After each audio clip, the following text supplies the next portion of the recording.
제자들이 예수님께 물었어요. 예수님, 도대체 천국에서 큰 자는 누굽니까? 그랬더니 예수님이 이런 얘기를 하시죠. 이 어린아이와 같이 자기를 낮추는 자가 큰 자다. 그리고 다른 사람들을 좀 영접하는 자, 그리고 연약한 자들을 위해서 자기의 계획과 또 자기의 생각과 자기의 권한을 내려놓을 수 있는 사람, 이런 사람들이 천국에서 큰 자지라고 이렇게 이야기를 해주셨어요. 그리고 나서 연이어하신 말씀은요, 그렇다면 다 용납하고 사랑하고 남보다 나를 더 낫게 여기고 존중해주고 그래야 되는데 죄인일 경우에는 어떻게 하는가? 예수님이 이런 얘기 하시죠. 만약에 죄인일 경우에는 그 죄를 알게 됐을 때 소문내거나 그러지 말고 네가 혼자 찾아가서 그 죄인을 권면해라, 이런 얘기를 하셨습니다. 그렇게 권면을 하는데 그 죄인이 듣지 않는다 그러면 어떻게 하래요? 이제 그 공동체 안에서 정말 믿음 좋고 신앙이 굉장히 좋고 또 신망을 받고 있는 그런 아주 귀한 분들을 모시고 가서 이 사람 얘기 정도면 듣겠지, 그 정도 되는 분들 모셔가서 두세 명 데려가서 그래서 또 한번 권면을 해봐라. 그런데도 듣지 않는다 그러면 예수님께서 이렇게 이야기하십니다. 교회에게 이야기해서 교회가 권면하게 해라, 이렇게 예수님이 이야기하시죠. 이렇게 얘기했더니 베드로가 이런 얘기를 합니다. 마태복음 18장 21절인데요. 우리 같이 한번 읽어보겠습니다. 자, 시작. 그때 베드로가 나와 이르되 주여, 형제가 내게 죄를 범하면 몇 번이나 용서하여 주리이까? 7번까지 하오리이까? 베드로가 이야기하는 거예요. 예수님, 그렇게 하는 거군요. 내가 찾아가서 권면하고 용서하고 받아주고 이해하고 그렇게 하라고 이야기하신 거죠. 그럼 몇 번이나 그렇게 하면 좋을까요? 베드로가 이야기하는 거죠. 주님, 7번 정도 하면 어떨까요?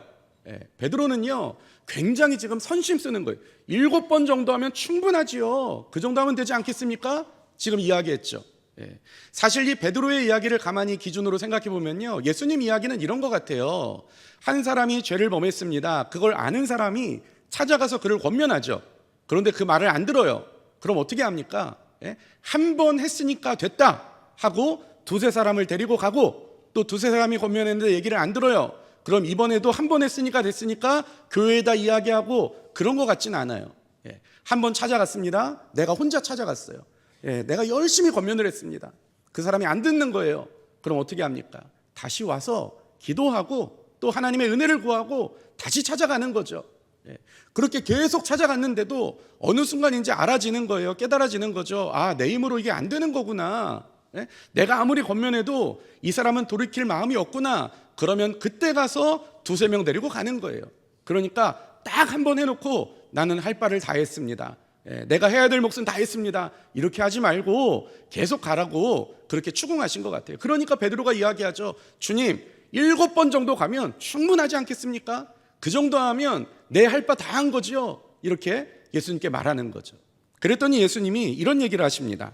22절, 18장 22절 한번 읽어보겠습니다. 자, 시작. 예수께서 이르시되 내게 이르노니 7번뿐 아니라 7번을 70번까지라도 할지니라. 예수님이 이야기하시는 거예요. 7번, 겨우 7번? 그러면서 하시는 얘기가 7번씩 70번이라도 가야지 이야기하세요. 77에 490. 그렇죠? 490번 가라는 거예요. 그거는요, 숫자를 이야기하신 걸까요? 아니면 계속 가라는 이야기일까요? 그렇죠? 계속 가라는 거예요. 그 숫자 세지 말고 좀 한번 열심히 좀 해봐, 이런 얘기를 하시는 거죠. 그러면서 예수님이 하나의 예를 들어주십니다. 그 예에는요, 이런 사람이 등장해요. 어떤 한 사람이 있는데요, 그 사람은요 1만 달란트 빚을 졌어요. 그런데 주인이 와서 이야기합니다. 빨리 갚아라 이야기해요. 누구는 안 갚고 싶습니까? 돈이 없어서 그런 거죠. 갚으려고 하는데 일이 맘대로 잘 안 돼요. 그런데 주인이 와서 이야기하는 거예요. 언제까지 안 갚을래? 네 처자식이라도 팔아서 갚아야지, 이렇게 이야기해요. 그랬더니 이 사람이요, 제발 그런 얘기 좀 하지 말아달라고, 내가 꼭 갚겠다고. 주인 입장에서도요, 정말 애가 타는 거죠. 계속 들어와야 될 돈이 안 들어오는 거 아닙니까? 그런데요, 어느 날 이 주인이 그 빚을 진 사람을 갑자기 부르는 거예요. 그리고 하는 얘기 이렇게 이야기합니다. 야, 1만 달란트 그거 그냥 없던 일로 하자. 안 갚아도 돼, 이렇게 이야기해요. 이 빚진 자 마음에는요, 엄청난 큰 돌이 쿵 하고 떨어지는 그런 느낌이었을 거예요. 이것 때문에 내가 잠도 못 자고요. 그리고 너무너무 힘들었는데 이게 다 그냥 한 번에 해결이 된 거죠. 너무너무 감사하고 기쁘지 않겠습니까? 그런데요, 어느 날 소문이 들려와요.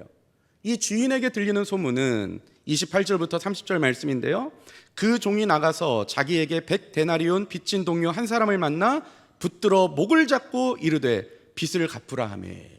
어떻게 해요? 그 목을 잡고 언제 갚을 거야? 막 이러고 있는 거죠.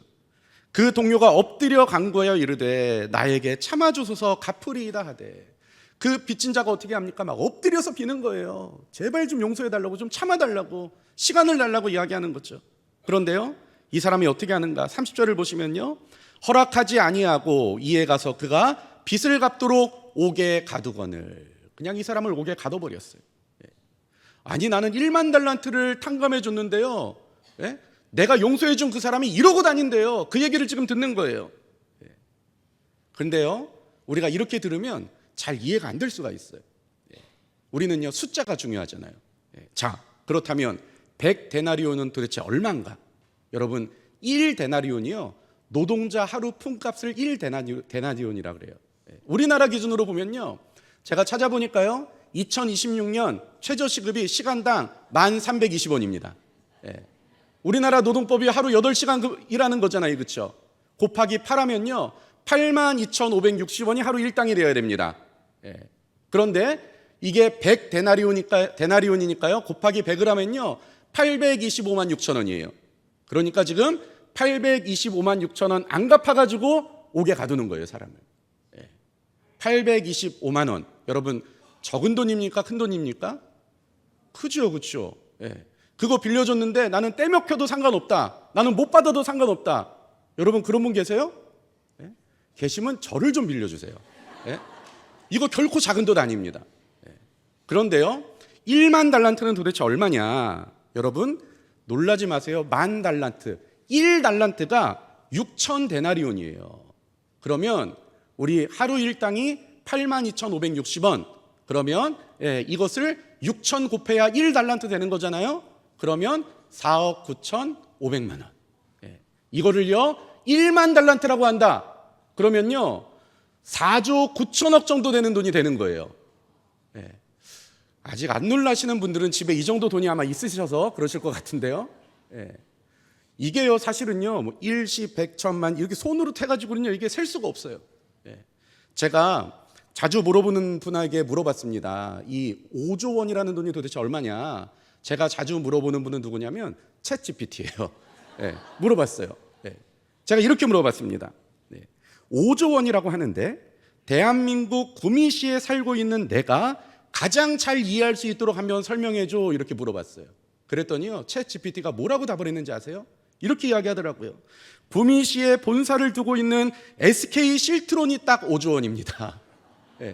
그러니까 SK 실트론, 그 공장 건물, 그리고 모든 설비 기계들, 그리고 또 그들이 가지고 있는 기술력, 이런 것들이 다 합치면 5조 원 정도 된대요.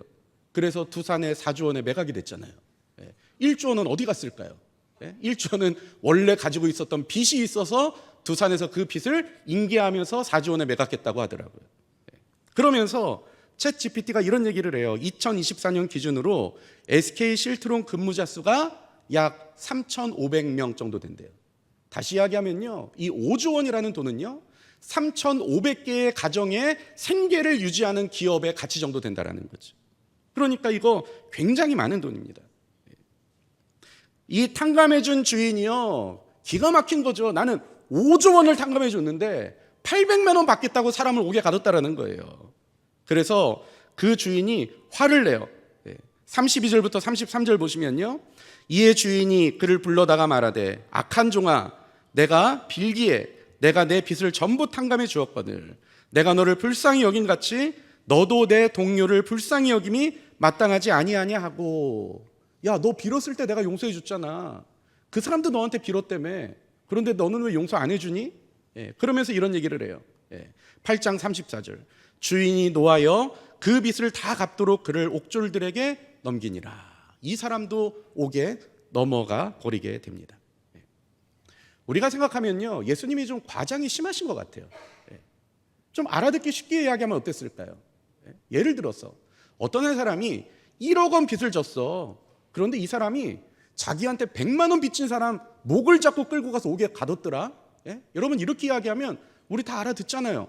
아니 1억 원이나 그래도 탕감을 받았는데 고작 100만 원 가지고 예?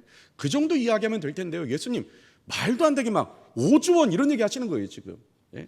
우리의 어떤 기준보다 예수님이 가지고 있는 이 심장이 훨씬 더 크신 것 같아요. 예? 우리 옛날에 어르신들 열심히 일해가지고 그 밭 그냥 조금 늘려가고 논 조금 늘려가고 이 재미에 그렇게 사셨던 것 같은데요. 예. 제가 또 잘 물어보는 그 챗GPT한테 물어봤습니다. 60년대 당시에 대한민국 농촌의 땅값은 어땠냐 그랬더니요. 그 챗GPT가 하는 얘기가 보통 한 평에 100원에서 500원 정도 했습니다 라고 이야기하더라고요. 그때 많이 샀어야 되는데요. 그렇죠? 그리고 제가 물어봤어요. 그러면 그 당시에 쌀 한 가마니 값은 얼마냐 그랬더니요. 60년대 초반에 약 2,500원 정도 됐대요. 쌀 한 가마니에. 지금 얼마인지 아세요? 지금 25만 원 정도 합니다. 100배가 뛰는 거예요. 자, 그럼 한번 생각해 봅시다. 지금 옛날에 2,500원짜리가 지금 25만 원이 됐어요. 그럼 지금 5조 원이라고 한다면요. 불과 3, 40년이 전이 아니라 수천 년 전, 2000년 전이라면 5조 원이 도대체 얼마나 가치가 있을까요? 제가 볼 때는요. 그 사람들 거기 살고 있었던 사람들 어느 누구 하나도요. 상상할 수 없는 돈인 거예요. 감히 입으로 담을 수도 없는 돈인 거죠. 당시에 물론 뭐 노동 가치가 지금보다 약하니까 어느 정도 우리가 했던 계산과 좀 다를 수는 있을지 몰라도요. 그러나 이 정도 돈은요. 세상에 없는 돈이었어요, 당시에. 예수님이 왜 이런 식으로 너무 과하게 비유를 하면서 이렇게 이야기하실까요? 저는요. 예수님의 의도라고 생각해요. 어떤 의도였을까요? 우리가 탕감받은 것, 우리가 용서받은 것, 우리가 주님께 받은 사랑이요. 이렇게 계산할 수 없었던 거예요. 감히 손으로 세볼 수 없을 정도로 엄청난 은혜를 우리가 입은 것을 비유적으로 이야기하시는 거였죠. 그러면서 이런 얘기를 하세요. 18장 35절 같이 한번 읽어보겠습니다. 자, 시작. 너희가 각각 마음으로부터 형제를 용서하지 아니하면 나의 하늘 아버지께서도 너희에게 이와 같이 하시리라. 주님이 원하시는 건 뭐예요? 너 용서받았잖아. 그 정체성으로 살아야 돼. 그렇지 않으면 하늘에 계신 하나님께서도 다 생각이 있을 거야 라고 지금 이야기하고 계세요. 오늘 우리가 읽은 본문에는요. 자기가 용서받은 줄 모르고 있는 사람, 그리고 자기가 어떤 사랑을 입었는지도 전혀 모르고 있는 그런 사람들의 이야기가 등장하고 있습니다. 우리 19장 3절 한번 읽어볼까요? 자, 시작. 바리새인들이 예수께 나와 그를 시험하여 이르되 사람이 어떤 이유가 있으면 그 아내를 버리는 것이 옳으니까. 바리새인들이 예수님을 찾아가서 이야기하는 거죠. 소문을 들어보니까요, 별 말도 안 되는 이야기를 하고 계시는 것 같아요. 무슨 얘기합니까? 낮아져라, 겸손해라, 사람을 더 높여줘라. 그러면서 하시는 말씀, 뭐 7번씩 70번까지 용서해라. 여러분 어떻게 이렇게 삽니까? 그러니까 예수님한테 와서 이야기하는 거죠. 예수님, 그러면요 자기 아내를 버릴 때에는요 어느 정도 되는 이유가 있어야 자기 아내를 버릴 수 있습니까? 이렇게 물어보는 거예요. 사실 바리새인들은요 예수님 망신 주려고 찾아온 거였거든요. 만약에 예수님이 이렇게 대답하면 어떨까요? 서로 뭐 마음이 안 맞고 또 서로 성격이 좀 안 맞으면 서로 이혼할 수도 있는 거지, 뭐 서로 갈라설 수 있는 거지. 이렇게 이야기하면요 예수님이 하셨던 말씀과 다른 얘기하는 거예요. 왜요? 아니 70번씩 7번이라도 용서하라고 해놓고 마음 안 맞으면 갈라서도 되는 거예요? 자기 마음에 안 들면 그냥 버려도 되는 거예요? 예수님 입 하나로 두 얘기 하시네. 바리새인들이 그럴 거 아닙니까? 그럼 뭐라고 이야기해야 돼요? 이혼하면 안 되지, 절대 갈라서면 안 돼, 끝까지 참아야지, 내가 했던 얘기 기억하지, 7번씩 70번까지도 용서해야 돼, 이렇게 이야기하면요 바리새인들은 이렇게 이야기할 거예요. 예수님 성경도 모르시네요? 지금 무슨 근거로 그렇게 이야기하세요? 왜요? 성경이 분명히 뭐라고 이야기합니까? 모세의 율법에 보면요 이혼할 때 이혼증서를 써서 주라고 이야기하고 있어요. 이혼증서 쓰면요 이혼할 수 있는 거예요. 하나님도 이혼에 대해서 이야기하시는데 예수님 뭐라고 이혼하지 말라고 이야기합니까? 성경이 그렇게 이야기하는데요. 메시아라고 이야기하셨으면서 성경 잘 모르시네요. 예수님이 이렇게 이야기해도 그리고 저렇게 이야기해도 하여튼 망신을 당할 만한 그런 상황이었습니다. 그런데 예수님이 이렇게 이야기하시는 거예요. 6절 한번 읽어보겠습니다. 19장 6절. 자, 시작. 그런즉 이제 둘이 아니요 한 몸이니 그러므로 하나님이 짝지어 주신 것을 사람이 나누지 못할지니라 하시니. 예, 예수님이 말씀하시는 거죠. 야, 둘이 한 몸을 이뤘다는 말 듣지 못했니? 예? 한 몸이 됐는데 어떻게 나눠질 수 있어? 이혼은 불가능해. 그랬더니요, 바리새인들이 가소롭다는 듯이 웃는 거죠. 내 이럴 줄 알았다. 뭣도 모르면서 그렇게 뭐 사람들을 가르친다 그러시더니 별것도 아니네. 아마 그런 생각을 했을 거예요. 그래서 이렇게 이야기합니다. 7절 읽어보겠습니다. 자, 시작. 여짜오되 그러면 어찌하여 모세는 이혼 증서를 주어서 버리라 명하였나이까. 바리새인들이 이야기하는 거죠. 아, 예수님 아직 뭣도 잘 모르시네요. 율법에는요, 예수님 이혼할 때 이혼 증서를 써서 이혼을 하면 된다고 이야기하고 있어요. 하나님도 지금 이혼에 대해서 말하고 계시는데 예수님이 뭐라고 이혼을 하지 말라고 이야기하십니까? 분명히 우리가 이혼에 대해서는 이 율법으로 분명히 이렇게 기록되어 있는데 왜 이런 거 모르고 이야기하시는 거예요? 네? 바리새인들이 지금 그런 얘기를 하는 거죠. 그때 예수님이 이렇게 이야기하십니다. 19장 8절 한번 읽어보겠습니다. 자, 시작. 예수께서 이르시되 모세가 너희 마음의 완악함 때문에 아내 버림을 허락하였거니와 본래는 그렇지 아니하니라. 예, 원래 이렇다는 거예요. 예수님 말씀이 뭡니까? 하나님이 이혼하는 거 찬성하신 적 한 번도 없고 이혼하라고 말한 적도 한 번도 없고 그런데 너희들이 스스로 하도 연약해서 말씀대로 못 살고 너희들이 헤어지는데 그거 나쁜 거지. 하나님 말씀을 어기는 거지. 그런데 그렇게 악을 저질러 놓고도 또 다른 악을 저지르는 거예요. 어떤 악을 저지르느냐? 당신은요 굉장히 남성 중심의 사회였습니다. 남자는요 한 여자랑 같이 살아보다가 에이 아니네 나랑 잘 안 맞네 그냥 내보내도 상관없어요. 그런데 여자는요 그런 얘기 못해요. 나랑 잘 안 맞아도요 여자는 갈라서자 내가 떠나겠다 이런 얘기 못합니다. 여자들이 사회의 약자였어요. 남자들에게 그냥 마음껏 버려지는 시대예요. 그런데 어떤 일이 생기는가? 어떤 한 남자가요 자기가 죽자 살자 쫓아가서 결혼해 놓고 좀 살아보고 나더니 나가라는 거예요. 여자는요 졸지에 그냥 소방 맞아 버린 거죠. 왜 나가야 되는지도 모르겠어요. 뭐가 도대체 저 사람에게 불만인지도 모르겠어요. 그냥 나가래요. 울면서 나옵니다. 어쩔 수가 없어요. 그리고 나서 참 다행히도 더 좋은 남자 만나가지고 더 행복하게 살게 되는 거예요. 그러면 버렸던 이 남자가 어떻게 하냐? 그 여자를 다시 찾아가는 거예요. 그리고 뭐라고 합니까? 그 여자랑 살고 있는 남자에게 청구서를 내미는 거죠. 이 여자 내 아내입니다. 당신 지금 간음하고 있는 겁니다. 당신 지금 죽을 죄를 짓고 있는 겁니다. 그래서 어떻게 해요? 둘 사이를 갈라놓는 거예요. 그리고 그 여자를 자기가 책임지지도 않아요. 그러면 한 여자는요 송두리째 그냥 버림받아 버린 거죠. 아니 한 남자에게 버림받았는데요 이 여자는요 어느 누구도 못 만나게 되는 거예요. 그러니까 모세를 통해서 하나님이 하신 말씀이죠. 이혼하면 안 되는데 너 그렇게 하지 말아야 되는데 네가 이혼하거들랑 적어도 이혼 증서만큼은 써줘라. 왜요? 그 전 남편이 찾아와서 이야기하는 거예요. 이 여자 내 여자입니다. 내 아내입니다. 그때 이 여자가 할 수 있는 거 뭐예요? 그때 이혼 증서를 딱 꺼내는 거예요. 아니 당신이 나 나가라고 했잖아. 나랑 헤어진다고 이야기했잖아. 그러면 이 여자는 보호가 되는 거죠. 그러니까 이혼 증서를 쓰라는 말은 이혼을 하라라는 말이 아니라 적어도 이혼을 했으면 그 사람 아낄 만큼은 막지 말아라. 약자를 보호하기 위해서 그렇게 이야기하신 거예요. 그런데 어때요? 하나님께 받은 은혜가 얼마나 큰지 그 사랑이 얼마나 대단한지 모르는 바리새인들은요 그렇게 말씀하신 하나님의 진짜 마음이 무엇인지 어떻게 해야 내게 은혜를 베푸신 그 하나님 앞에 더 온전하게 어떻게 살아갈 수 있을지 이런 거에는 관심도 없고요. 뭐에만 관심이 있어요? 자기 권리에만 관심이 있어요. 이혼 증서 써주면 마음껏 버려도 되지 뭐. 이혼 증서 쓰면 마음껏 이혼해도 되지. 그거 내 권리인데. 여러분 이렇게 생각하는 거예요. 이거는요 은혜를 모르는 사람들이 이야기하는 거죠. 엄마가요 맛있는 생선 구이를 해가지고 딱 갖다 주셨어요. 그런데요 갑자기 먼저 젓가락을 딱 드시더니요 대가리를 뚝 띄워가지고 자기 밥그릇에 딱 놓고 머리를 막 분해해서 대가리를 분해해서 드시는 거예요. 물어봐요. 뭐 먹을 게 있다고 그걸 그렇게 가져가세요? 어머니가 뭐라고 이야기합니까? 나는 머리가 좋아. 대가리가 좋아. 생선은 대가리라고 해야 되는데 그렇죠? 머리가 아니라. 그러면 그 얘기는 뭐예요? 그 가운데 토막 살 많은 거 그거 자식에게 양보하고 싶어서 그렇게 한 거잖아요. 그렇죠? 그런데 그 자식이요 그 은혜도 모르고 만약에 아싸 오늘부터 몸통은 내 목 예? 앞으로 우리 집에 들어오는 모든 생선의 몸통은 내 거. 예, 그리고 어머니가 젓가락만 딱 갖다 대려면 탁 쳐내면 그거는요 정말 배은망덕한 놈이죠, 그렇죠? 예, 은혜를 알면 어때요? 예? 그때는 몰랐어요. 진짜 머리 좋아하시나? 진짜 대가리 좋아하시나?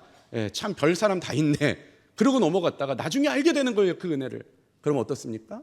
예? 이제는요 자기가 먼저 대가리 떼다가 자기 밥그릇에 떠요. 왜요? 어머니 드셔야 되니까요. 그 사랑을 자기가 아니까요. 이게 바로 은혜 입은 자의 모습 아니겠습니까? 우리 가끔 이런 생각 혹시 할 때 있지 않을까 모르겠어요. 예수님, 죄에서 용서해 주신 것은 참 감사한데요, 고작 그거 해놓으시고 내 삶의 주인 되려고 하시는 거는 너무 좀, 이거는 월권 아닙니까, 예수님? 좀 적당히 하셔야죠. 아니 내가 언제 뭐 용서해달라고 말했습니까? 주님이 그렇게 해놓으시고, 그리고 이제 내 삶을 완전히 송두리째 마치 자기 거인 것 마냥 이렇게 이야기하시는 거, 예수님 저 그거 못 참겠습니다. 내지는요, 교회 오라 그래서 왔는데요, 교회는요 뭐 해라 하지 말라가 너무 많아요. 이래라 말아라 너무 자기 인생에 참견하는 것 같아요. 좀 주체성 있게 내가 알아서 살면 좋을 텐데요, 이렇게 해라 저렇게 해라 말이 너무 많은 것 같아요. 여러분, 우리 마음속에 왜 이런 생각이 들까요? 우리 마음이 왜 그렇게 바뀔 수가 있을까요? 왜 그러냐면요, 우리가 받은 사랑이 얼마나 큰지를 우리가 모르기 때문에 그렇게 말하게 되는 거예요. 하다못해요, 사람에게 은혜를 입었어도요, 그 사람이 뭘 원하는지, 내가 그 은혜 어떻게 갚을 수 있을지 여러분 고민하게 됩니다. 더 생각하게 돼요. 부모님이요 그렇게 오기야금이야 길러신 것을 알기 때문에 부모님이 뭘 원하시는지 여러분 더 생각해보고 더 어떻게든 판단해보고 그렇게 살려고 노력해요. 이게 은혜 입은 자의 모습 아니겠습니까? 하나님이 원하시는 게 뭐예요? 하나님께서 은혜를 베푸셨으니까 너는 내 종이야, 내 마음대로 할 거야. 하나님 이걸 원하시는 게 아니라 은혜 받은 사람으로 그 은혜가 나의 삶을 바꾸고 나의 삶을 새롭게 하고 그 은혜의 원동력으로, 사랑받았다는 것의 그 원동력으로 나의 삶이 사라지기를 원하시는 거예요. 그런데 오늘 이 종은 뭐가 문제였냐? 성경이 이렇게 이야기하고 있습니다. 18장 31절을 보시면, 그 동료들이 그것을 보고 몹시 딱하게 여겨 주인에게 가서 그 일을 다 알리니. 여러분 800만 원 꺼줬는데 그거 달라 그러는 게 뭐가 그렇게 죄예요? 내 권리이잖아요. 그거 할 수 있어요.